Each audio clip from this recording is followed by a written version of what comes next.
Olá! Na aula de hoje a gente vai comentar sobre sistemas lineares. Esse é o nosso objetivo.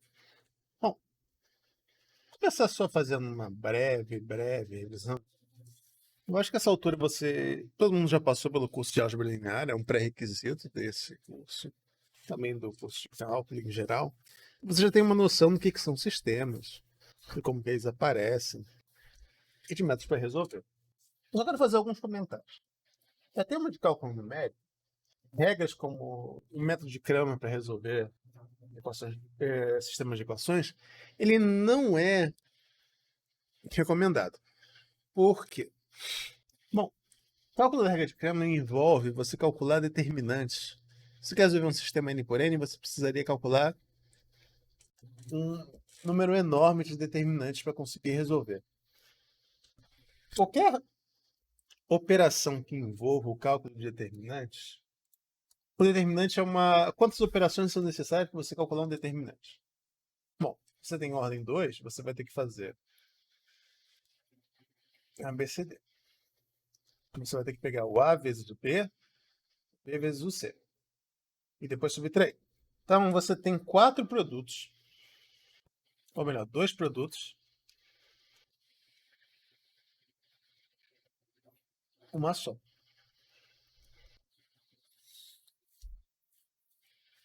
Produto, soma. Os dois. 2 produtos, uma soma. Se você quer calcular agora o determinante 3 por 3, bom, quantas operações são necessárias aqui? A, B, C, D, E, F, G, H, A, B, D, E, G, H. O número de operações necessárias vai ser 2 produtos, 3, 4, 5, 6, 7, 8, 9, 10, 11, 12. 12 produtos. 12 produtos. E quantas somas? Você vai ter esse, mais esse, mais esse, 3. Esse, menos esse, menos esse e menos esse. Então você tem 6 somas. Você está vendo que começa a complicar um pouquinho mais. Quando você chega no 4x4, aí você tem que fazer um negócio lá de selecionar uma coluna de pivôs e aí calcular os 3x3. Então, o cálculo de determinante é uma coisa que computacionalmente é muito custosa. Quando você começa a aumentar o número de equações e aumentar o número das matrizes. Então, qualquer método de resolução do sistema que envolva o cálculo de determinante não é um método que você acha aceitável para resolver, porque conforme os problemas vão ficando mais complicados e os sistemas têm que ser resolvidos mais rápido, o cálculo de determinantes começa a ficar cada vez pior. E também você tem erros envolvidos na operação, porque, lembrem, tem um número limitado de espaço dentro de uma memória do computador. Então você não tem como. Cada operação vai carregar um erro e uma aproximação. Esses erros vão se acumulando. Quanto mais erros você tiver, mais erros vão ser acumulados. Então, cálculo de determinante não dá muito certo. Vamos olhar agora então os outros métodos que a gente sabe para resolver, que seriam um método, começando com o método da eliminação de Gauss, que é o método que a gente vê lá em álgebra linear. Eu vou só comentar com vocês e relembrar um pouquinho do algoritmo dele. Bom, vamos então. Eu peguei aqui um exemplo, um sistema 3x3, tá? 3 variáveis, 3 equações. E só para ilustrar como é que funciona e relembrar também para a gente, para vocês, como é que é o método de eliminação de Gauss. Então a ideia é a seguinte: você começa com uma matriz, escrevendo a matriz do sistema. Basicamente cada uma das colunas corresponde a uma variável. Aqui é a coluna do x, aqui é a coluna do y, aqui é a coluna do z. E aqui é a coluna dos termos independentes. Tá? Qual é a ideia do método de eliminação de Gauss? Existem operações que não alteram o resultado do sistema. Vocês devem lembrar lá de álgebra linear, espero. Por exemplo, que trocar uma linha com a outra não altera o resultado. Tipo, o sistema 3418101 tem a mesma solução do que o sistema 101341118. Se eu troco a primeira e a segunda linha, eu não altero o resultado do sistema. Mesma coisa, se eu somar uma linha com a outra, eu também não altero. Se eu trocar uma coluna com a outra, bom, aí já é uma outra história. Eu até posso fazer uma operação de coluna desse tipo, das variáveis, mas eu tenho que lembrar que agora o x e y trocaram de lugar. Mas operações de linha não alteram, em geral, o resultado do sistema. Eu também não altero o sistema se eu pegar essa linha daqui, por exemplo, multiplicar ela por 2 e somar nessa linha daqui. E aí eu vou ter o sistema resultante, que vai ser 1011. Multipliquei por 2, então vai ficar 5, 4, 3, 10. A solução final não se altera. Bom, o que é o método de eliminação de Gauss? Ele usa essas ideias para você conseguir resolver o sistema de que maneira? Bom, a ideia é que você quer chegar num sistema assim, no final das contas. Essa é a sua solução final. Uma diagonal e as constantes. Que aí você pode simplesmente dizer que a variável x é essa constante dividida por A1. A variável y é essa constante daqui dividida por A22. O z, essa constante daqui dividida por A33. Então, o método de eliminação de Gauss tem esse sentido para conseguir resolver a solução. Bom, qual é a ideia, então, do algoritmo? Primeira coisa, o algoritmo ele vai fazer o quê? Você tem que fazer um teste, primeiro, de cada linha, que ele é um método que... O algoritmo para escrever ele seria uma repetição. A ideia aqui é o seguinte, se essa primeira linha daqui for diferente de zero, você vai usar ela para zerar os elementos dessa coluna. Depois, se essa daqui for diferente de zero, você vai usar esse elemento para conseguir zerar esse daqui. E se o sistema fosse um 4x4, a ideia era simplesmente continuar, sempre gerando, usando cada elemento daqui, da diagonal, que a gente chama de diagonal principal, para zerar os elementos de baixo. Se esse elemento daqui não for diferente de zero, o que você faz é simplesmente trocar com o primeiro elemento que é diferente de zero, que está embaixo. Por exemplo, se eu tenho a minha matriz, vamos dizer, digamos que o meu sistema fosse assim, 0, 1, 4, 2, 1, 3 e 0, 3, 1, por exemplo, 1, 1, 0. Não posso, logo de cara, aqui é diferente de zero. Então, o que eu teria que fazer? Trocar com o primeiro elemento não zero que eu consegui encontrar. Então, o algoritmo tem que prever isso e fazer essa troca. Outra coisa que o algoritmo tem que fazer também é, se não for possível encontrar um elemento diferente de zero, o que isso significa em termos do sistema? Significa que o sistema não tem solução. Porque se você tivesse uma linha inteira, que digamos assim, eu fui resolvendo meu sistema e de repente, bom, primeira vez deu tudo certo, segunda vez também deu certo, aí chegou na terceira e de repente eu tenho isso daqui. Isso aqui é um indicativo de que, se vocês lembrarem lá da teoria de álgebra linear, o sistema vai acabar tendo um número insuficiente de variáveis para conseguir resolver. Porque aí no final, você vai ter isso aqui.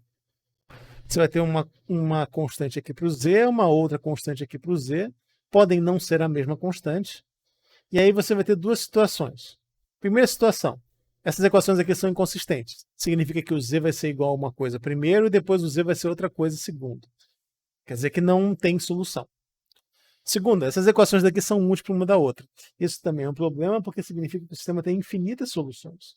E um algoritmo para encontrar as infinitas possibilidades de um sistema é um pouquinho mais complicado de escrever. Então aqui a gente vai estar focando mais na questão de soluções únicas. É possível escrever um algoritmo que consiga encontrar toda a família de soluções e de um sistema que tem infinitas soluções? Sim, é possível, mas dá um pouquinho mais de trabalho. Aí a gente já está entrando num assunto que foge aqui, porque a nossa ideia aqui é se focar nos casos onde tem solução única. Mas é possível. Mas o que acontece é, se o seu sistema não conseguir encontrar, se o algoritmo não conseguir encontrar um elemento diferente de zero na coluna que ele está, ele tem que parar.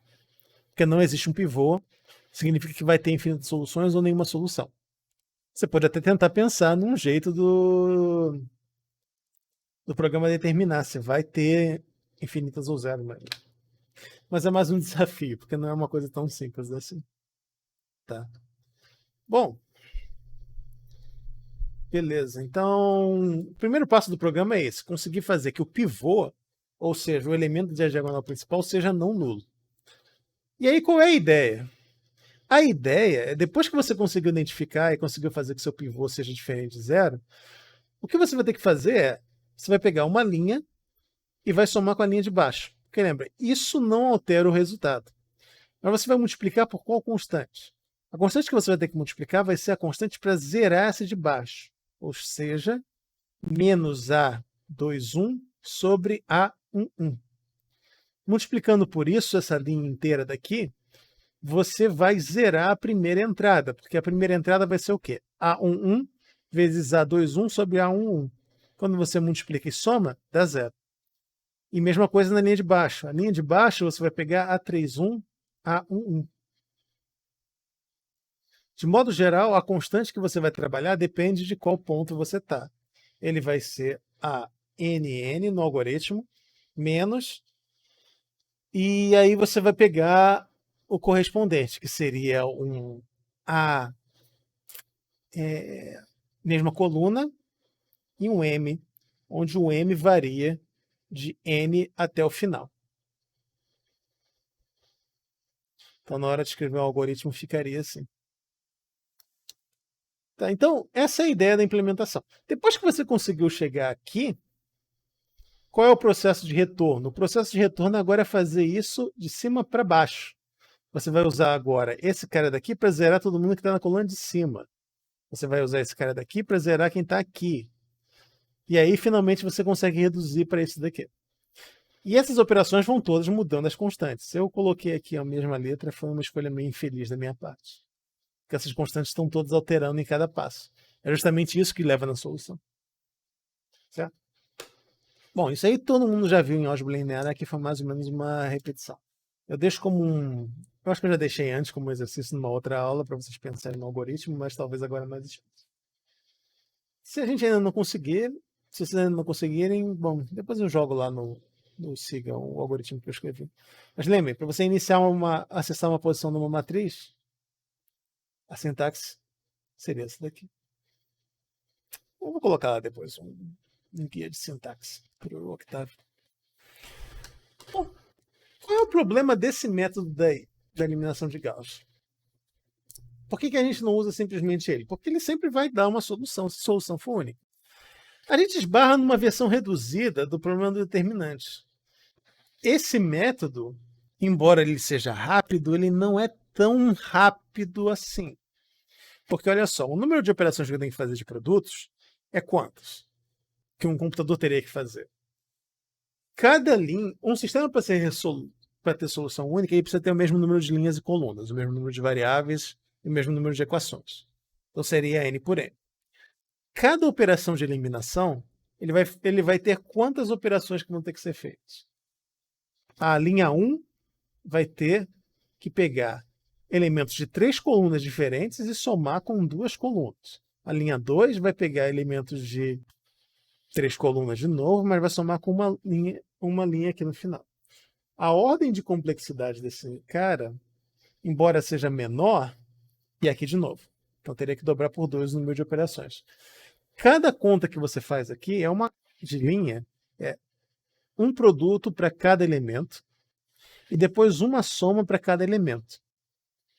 Então, se o sistema tem 10 colunas, você vai ter que fazer 10 operações de produto e 10 operações de soma. Se o seu programa tem 50, Você vai ter que fazer 50 operações de linha, 50 operações de soma, de produto, 50 operações de soma. Então, a ordem de complexidade desse método, embora não seja menor do que o determinante, ainda é meio grande. Assim, se em geral, o número de operações que eu tenho que fazer para uma matriz n por n, ele vai depender, é o que a gente chama de complexidade polinomial. A complexidade dele, o número de operações que envolve, é um termo do tipo que a gente chama de notação de grande O, n ao cubo. Significa o quê? Que no limite, quando o n vai para o infinito, a complexidade, o número de operações que eu tenho que fazer, o limite seria 1.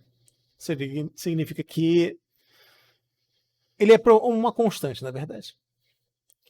Significa que a ordem de operações que eu tenho que fazer é proporcional, tá, a n ao cubo. O número de operações que eu tenho que fazer. É melhor ainda do que o cálculo de determinante, porque o cálculo de determinante ele é proporcional a n fatorial. Que, bom, para quem sabe alguma coisa sobre essas comparações de crescimento, quando você coloca fatorial no meio, é pior do que exponencial. Ainda é polinomial, mas ele não é exatamente muito rápido. Então, embora para sistemas que tenham 10 variáveis, 20, 100, seja pouco, não faça muita diferença, se você trabalha com sistemas simultâneos de milhões de variáveis, esse método aqui o tempo acaba acumulando, mesmo que seja uma fração de fração de fração de milésimo de segundo, eles acabam acumulando. Se você tem que resolver vários sistemas, ainda dá problemas. Outro problema, questão de instabilidade e erro. Lembra que cada operação que eu faço carrega em si um erro. Se você está trabalhando com tantas operações em si ao mesmo tempo, quanto menos operações você conseguir fazer, menor o erro. Porque lembra que cada operação que eu faço carrega um erro de aproximação, carrega um erro de soma, porque você tem uma quantidade finita de bits para representar os números. Então, cada erro desses vai se acumulando. Da mesma forma que vai se acumulando em tempo extra de computação, você também vai acumulando os erros. Então, são problemas que podem acontecer com o método de eliminação de Gauss. De novo, para problemas de escola, do dia a dia, escola que eu digo universidade, isso acaba não afetando tanto, mas quando você trabalha com sistemas maciços mesmo, isso acaba complicando um pouco, que você tem que resolver. Então, o que a gente vai fazer agora em cálculo numérico é estudar métodos que são um pouco mais eficientes do ponto de vista computacional. Então, vamos começar agora com um deles. Vamos começar então olhando. Existe um outro método também para fatoração, seria o método LU, que é um método direto ainda, que a ideia é você transformar um sistema, ou fatorar uma matriz como sendo uma matriz triangular superior, ou seja, todo mundo que está aqui é diferente de zero, todo mundo aqui embaixo é igual a zero, com um produto com uma matriz que tem zero, todo mundo embaixo é diferente de zero. Ele tem suas vantagens em relação ao método de Gauss. Esse daí eu vou deixar como parte do trabalho que eu vou mandar para vocês. O passo a passo de como é que você faz esse método aí. Ele não é um método interativo, ele é um método direto ainda. Na aula de hoje, a ideia é a gente ficar mais com os métodos interativos mesmo. Então, o que é um método interativo? Lembrem lá do método ponto fixo? O método ponto fixo ele funciona de que maneira? Você transforma uma equação do tipo f de x igual a zero em uma função de iteração do tipo f de x igual a alguma coisa. É uma função de iteração. Só que aí, em vez de f de r ser igual a zero, você vai chegar em φ de r igual a r. Então, a ideia do método é você conseguir descobrir uma função de iteração que transforme a raiz da função original num ponto fixo. A ideia daqui é mais ou menos a mesma. É a gente começar com uma equação que você tem. A versão vetorial de um sistema, tá? Seria o quê? Você tem uma matriz A11, A12, tal, A1n. A21, tal, ANN, ou AN1, pá, até o ANN. Uma matriz de N entradas, N colunas, N soluções. E você tem a x1, x2, x3, as N variáveis do sistema. Podia ser x, y, z, w, por aí por diante. Igual a um vetor de termos independentes, que é o C1, C2, tal, C. Bom, com a ideia, então, é a gente pegar essa equação daqui e chegar numa matriz de iteração, que vai pegar essa solução daqui e vai conseguir chegar a ela fazendo operações repetidas com um vetor, que vai eventualmente chegar no vetor solução, e esse vetor solução vai ser um ponto fixo dele. Bom, vou tentar entender um pouquinho melhor como é que isso aí é obtido. De modo geral, a equação que você quer obter é alguma coisa desse tipo. A sua iteração, digamos, a primeira iteração, vai ser obtida por uma matriz de iteração,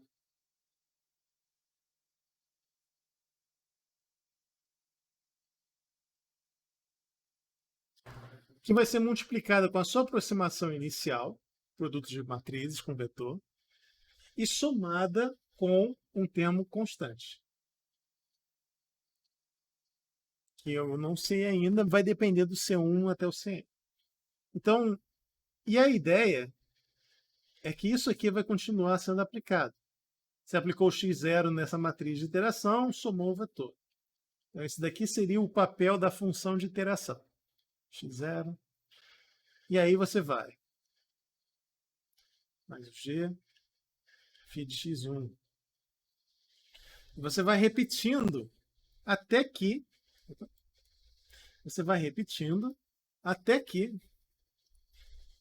a diferença entre os valores vai ficando pequena entre cada iteração. Significa que você está se aproximando do ponto fixo. Então, você tem essa maneira de você testar. Ou também você pode jogar na matriz inicial. A gente vai discutir um pouquinho a ideia dos critérios de parada. Mas a ideia é essa daqui. Cada iteração usa a aproximação anterior e você vai se aproximando cada vez mais. Então, a ideia aqui é estudar que funções de iterações eu consigo encontrar e como é que eu faço para encontrar um critério de parada que me diga que eu cheguei de fato na solução. Certo? Vamos partir para a próxima. O critério de parada normalmente que vai ser usado vai ser dado pela distância que a gente chama lá em álgebra linear. Não sei se você chegaram a ver isso lá, mas que a gente chama da distância do máximo. É o quê? É o máximo do valor absoluto das entradas dos vetores.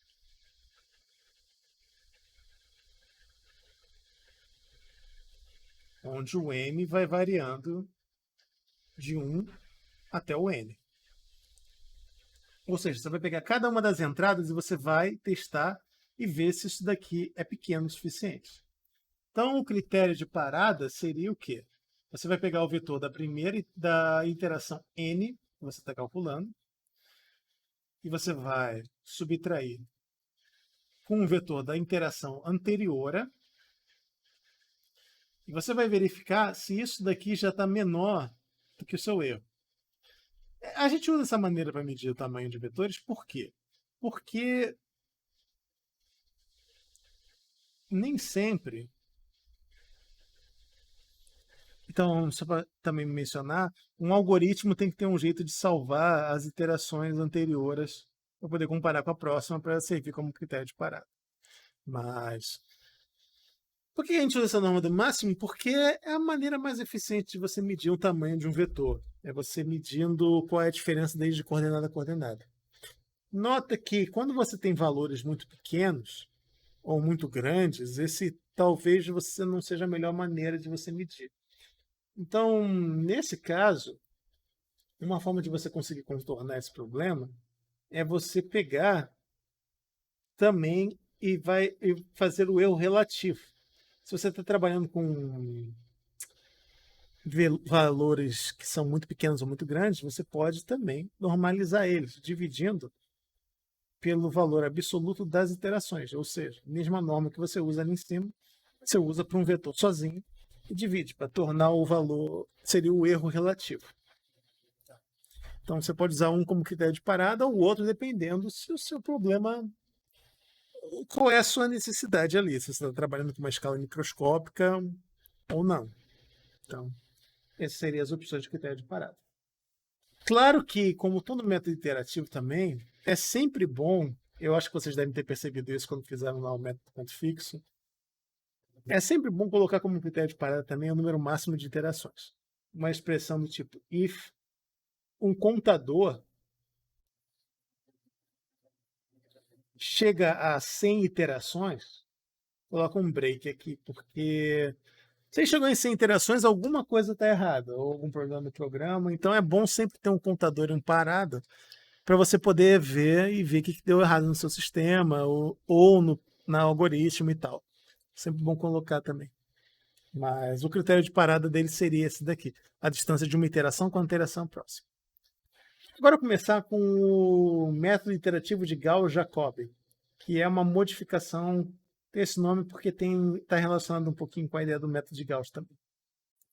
Bom, então vamos agora tentar entender um pouquinho melhor como é que vai funcionar o método de Gauss-Jacobi.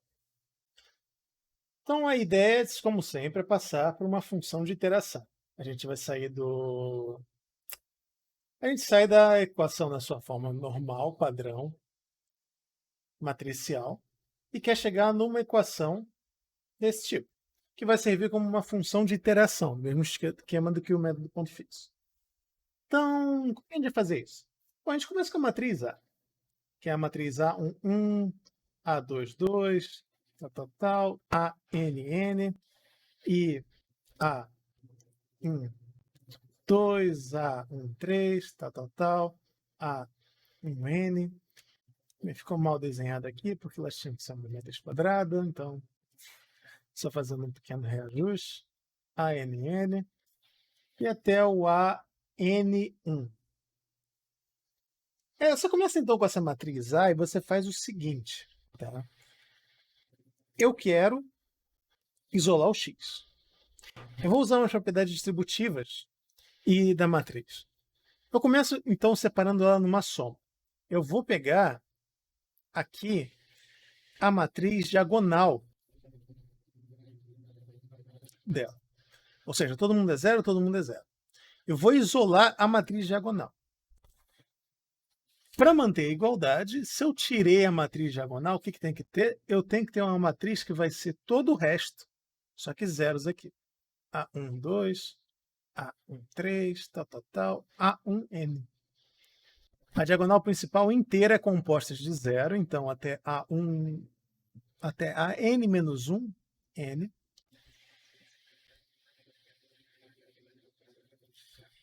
E da mesma forma até aqui.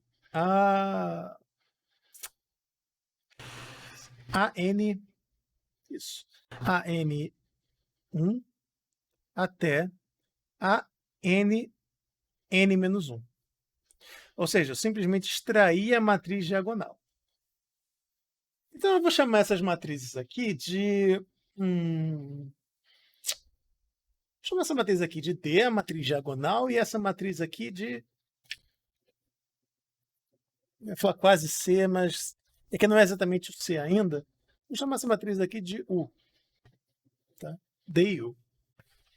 Olha, D e R, que é a diagonal, e o resto, que não é a diagonal. Bom, e aí eu faço o seguinte. A ideia do sistema é que AX é igual a B. Beleza, mas A é a diagonal mais o resto, vezes o X, igual a B. O produto de uma matriz pelo vetor é distributivo. Então, isso daqui, na verdade, é a diagonal, um X, mais o resto, um X, igual a B. que já está dando para ver onde eu quero chegar aqui. Então, bom, agora, essa aqui é uma matriz diagonal, certo? Eu vou multiplicar. Primeiro eu vou passar isso daqui para o outro lado. Então eu vou ter d de x igual a menos r x mais os termos independentes. Bom, essa matriz aqui é uma coisa engraçada. A matriz diagonal, A1, 1, todo o resto zero, ANN, todo o resto zero. Quem é a matriz inversa da matriz diagonal? A matriz inversa, quando você faz um produto de uma matriz diagonal por outra matriz diagonal, o que acontece é que você vai multiplicar linha por coluna, linha por coluna. Quando você multiplica uma matriz diagonal por outra, olha só o que acontece. 0, 0, 0, 0, 0, 0. Aí, digamos que isso aqui seja EFG. Quando você multiplica duas matrizes diagonais, o que ocorre é linha com a coluna. O novo elemento é o AE. Linha com a coluna. O novo elemento é o B. Na verdade, vamos fazer devagar. Vamos fazer devagar. Só para ficar claro. Então, olha só. Produtos de matrizes. A primeira entrada é o quê? A primeira linha com a primeira coluna. Só vai sobrar o A e o E. Primeira linha com a segunda coluna, dá 0. A terceira entrada é a primeira linha com a terceira coluna, dá 0. Segunda linha com a primeira coluna, deu 0. Primeira linha com a segunda coluna, deu BF. E, finalmente, a mesma coisa vai mostrar que isso aqui é CG e o resto tudo é 0. Ou seja, o produto de duas matrizes diagonais ele vai acabar sempre sendo uma matriz nova, que é uma diagonal, e os elementos são as multiplicações correspondentes. Então, a inversa da matriz diagonal não é nada mais, nada menos do que 1 sobre A1, 1 sobre A22, 1 sobre A33, e assim por diante, até 1 sobre ANN. Todo o resto zero, todo o resto zero. O que a gente faz, então, para chegar na nossa equação? Eu vou multiplicar os dois lados pela inversa da diagonal.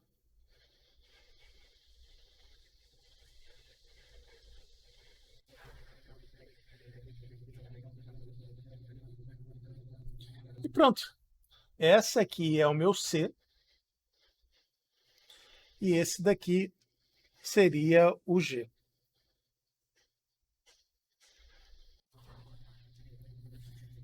Se eu quiser explicitar quem é o C e quem é o G, e talvez no próximo método eu precise, assim, eu vou explicar por quê. Que, assim, se vocês olharem lá no livro, ou um livro de cálculo numérico, ele vai mostrar passo a passo e tal, pelo seguinte, que em algumas linguagens de programação é meio complicado você trabalhar com vetores e matrizes e tal. No Octave, escrever dessa maneira dá para você uma noção clara de qual é a maneira mais simples de você escrever o método e o algoritmo. Eu vou fazer ele com a aula ao vivo, que deve estar no próximo vídeo da playlist. Mas nem quando você vai fazer isso em C ou outra linguagem de programação, às vezes você tem que fazer da maneira mais da força bruta. Não é tão simples assim. Mas então, explicitamente, quem seria o C? O C vai ser igual a uma matriz que é todo mundo zero na entrada principal.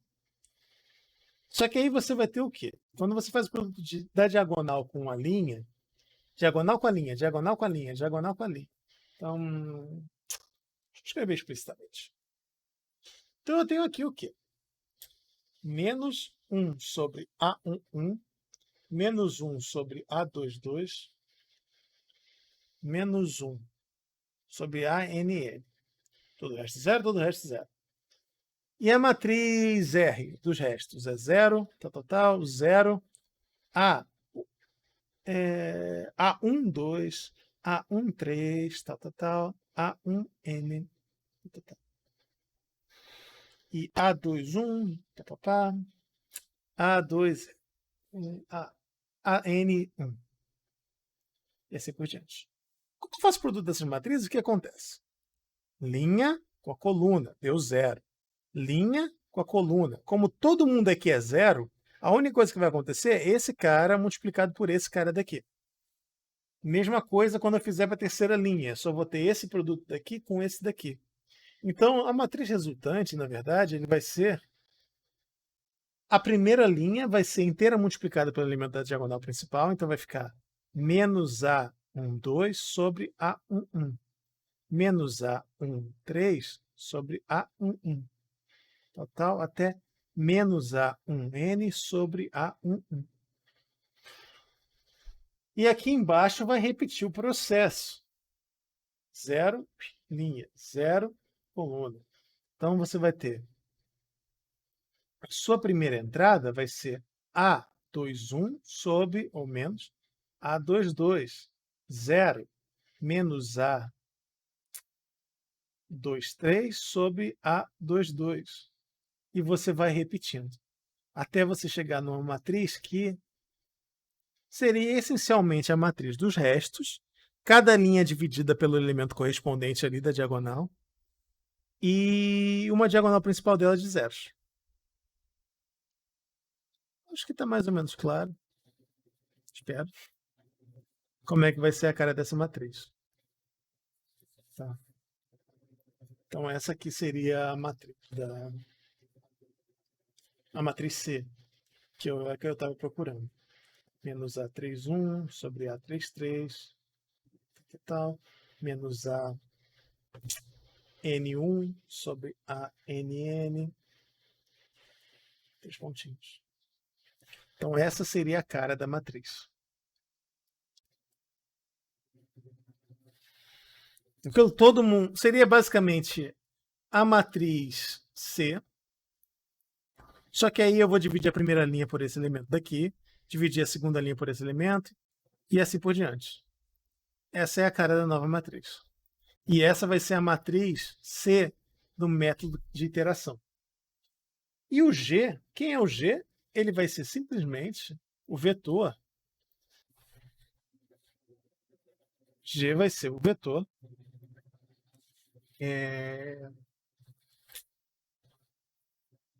cujas entradas vão ser... Opa!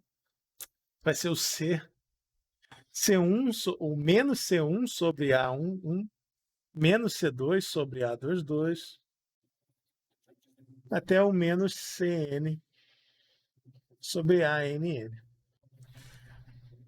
Eu vou mostrar para vocês que esse é um método que é extremamente fácil de fazer a implementação dele no Octave.